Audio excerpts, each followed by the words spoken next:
Hello everyone, यो चाहिँ महाशिवरात्रिको video हो। म चाहिँ यहाँ बिहान रेडी भएर चाहिँ अब निक्लिन आँटेको र फाइनली यहाँ कालिम्पोङ पुगेँ। कालिम्पोङमा चाहिँ प्रियङ्का र ललितालाई पिक गर्नु थियो। सो यहाँ दुईजनालाई पिक गरेर चाहिँ अब आजको हाम्रो यो दार्जिलिङ टुर चाहिँ स्टार्ट भइरहेको छ।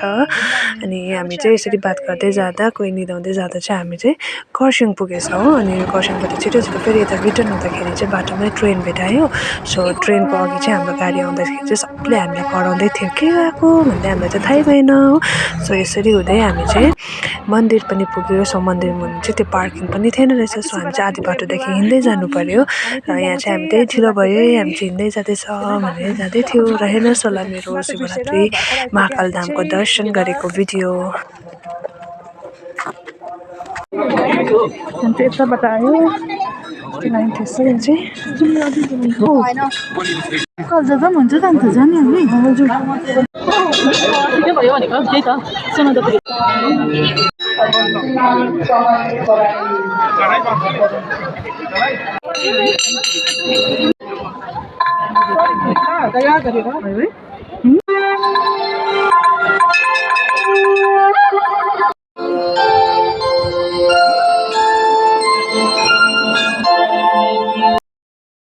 अनि यसरी लाइनमा 1 घन्टा जस्तो बस्दै चाहिँ हामी फाइनली माथि मेन मन्दिर पुग्यो। र माथि चाहिँ पुरा डेकोरेसनहरू भएको रहेछ मन्दिरमा।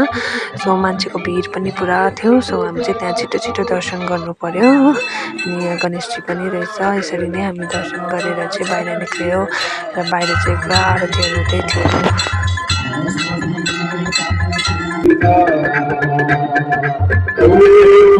म लास्ट टाइम भिजिट गर्दाखेरि चाहिँ यो 12 ज्योतिर्लिङ्गहरू थिएन हो। सो योपालि जाँदाखेरि चाहिँ यहाँ 12 ज्योतिर्लिङ्गहरू पनि बनाएको रहेछ। सो यहाँको पनि हामी सबै दर्शन लिँदै आरती लिँदै योपालि चाहिँ हामीले मजाले पूजाहरू गर्नु पनि पायो। यहाँ हवन पनि हुँदो रहेछ, हवन पनि गर्न पायो हो। अनि सबै पूजा गरेर चाहिँ हामी चाहिँ फर्किँदैछ। हाम्रो दर्शन सकेर निक्लिँदा पनि यहाँको लाइन चाहिँ डेन्जर नै थियो। अनि त्यसको बादमा चाहिँ यहाँ तल चाहिँ डोनेसन अनि भण्डाराको व्यवस्था गरेको थिएछ र हामी पनि भण्डारा लिन गयौँ। यहाँ भण्डारामा पनि भिड नै थियो, तर भए पनि हामी चाहिँ वेट गरेर भए पनि भण्डारा लियौँ। चाहिँ प्रियङ्काको वेट गरिरहेको छ हो। प्रसादको भेट चियालेर यहाँ चाहिँ भण्डारा। हाम्रो प्रियङ्का चाहिँ हाम्रो भण्डारा लिएर आइपुग्यो हो। यहाँ चाहिँ यस्तो भिड भएर चाहिँ हामी यस्तो चाहिँ प्रसाद खाइसकेर चाहिँ हामी फर्क्यौँ। र यो चाहिँ मेन गेट थिएछ, जो चाहिँ हामी अघि जाँदा चाहिँ अर्कै बाटो गएको थियो। यो गेटबाट आएको भए चाहिँ हामी रात पर्थेछ दर्शन पाउन लागि है। र हेर्नुहोस् तपाईँ मान्छेको भिड चाहिँ यो चौरस्ताको मेन गेटदेखि चाहिँ यहाँदेखि चाहिँ माथि मन्दिर